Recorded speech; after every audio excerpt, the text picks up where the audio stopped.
Hello and welcome to the transcription explanation of this design. It was done using Loren Sherman's man-made Gallifreyan script, which uses a combination of dots and lines on these 4 different stems to make the consonants. And vowels are these smaller circles, and they are different depending on what stem they're on. So this is an example of the vowels more in practice, where an A by itself, just on the word circle, a B, A with this stem, a J, A with this stem. So here's the A, there's the J, T, A, CH, A, and then similar like with the E, I, O, and U here.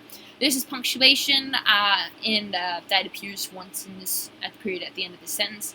Anyway, with that being said, I want to talk a little bit about our format for this design. It's arranged loosely left to right, which is different than the bottom counterclockwise, which is described. But if you imagine an infinitely large circle, it will be left to right if you go bottom counterclockwise, because an infinitely large circle. We imagine it. Anyway, so with that being said, this is loosely left to right, but each word is still read bottom counterclockwise.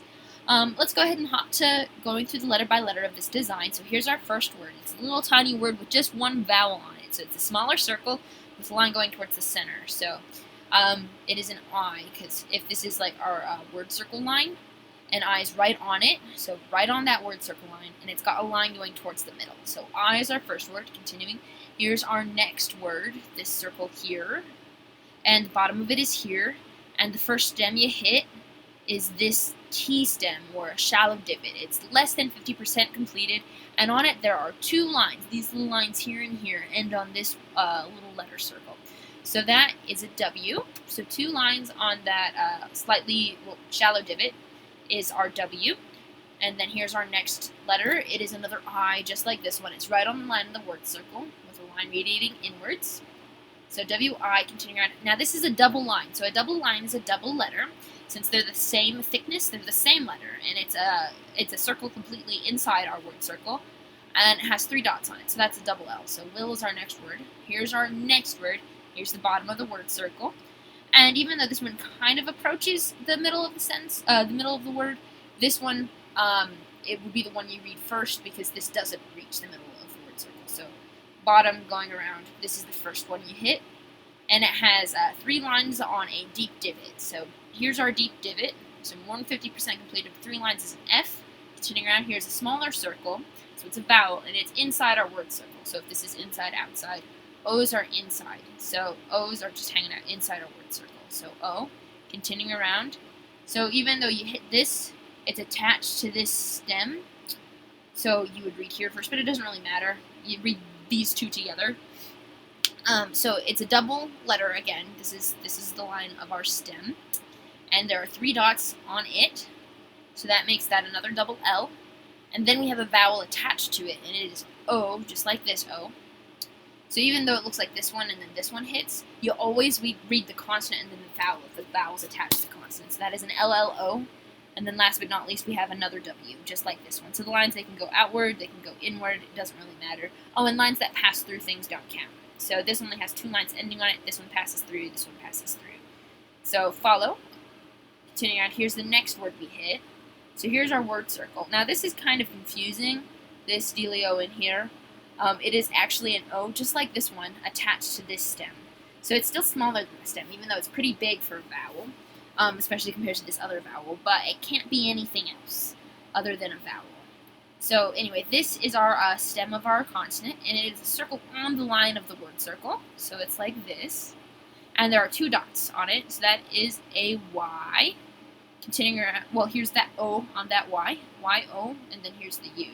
And I felt more able to do kind of like a cheaty O that's slightly bigger than normal, just because I wanted it like right in the middle of this circle and still on the line of this consonant, and I can only do this consonant so big because this was here. Anyway, and it's also the word U, so context is a huge help here. So Y-O-U. Now this one, the center of this word circle is next before this word circle, so right, like so this one, then this one, then this one. So anyway, this is the next one you read. Here we have a smaller circle with a line going inward, so it's another I. I just didn't curve the line. So yeah, I. Oh, U's have line going outwards, so this is the line of the U going outwards. So I, just like this. Here's the next letter we hit. It is an N because even though this line passes through it, only one ends on it. Circle inside the circle with one line on it. It's an N. Here we have another stem, and it is a shallow divot with nothing on it, so it's just a T. And here we have another little O, into. And then we have our next word. There are no modifiers on this at all, which is interesting, even though the line passes through it. Well, here's the bottom of it. Here's the first stem hit. It's a big circle on the line, so that is a TH. And here's a small circle, so it's a vowel, so that's an E. The, so E's are like I's and U's, but no modifiers. The, here's our last word. Here's the bottom of it. So this is at the bottom, and it has 3 dots on a deep divot, so that's a D. Here we have the A. It's a small circle outside our word circle. And now we have this divot with 1, 2, 3 dots near it, so that is an R. And the dots, they can be big, they can be small, whatever, as long as they're closest to this stem, which these 3 are. And this is not an A because it's actually on the punctuation lines. This is an A because it's not on the punctuation lines. These are just like the sentence and the sentence circle. I'll get to that anyway. Anyway, that's a period, not another A. But anyway, here we have the last letter, which is the K. So we have a circle inside the circle with 2 dots. So that is a K. D-A-R-K, period. So a double line is our sentence circle, and you put punctuation on it. So we have an open circle on our punctuation circle, so that is a period. So I will follow you into the dark, period. Woo!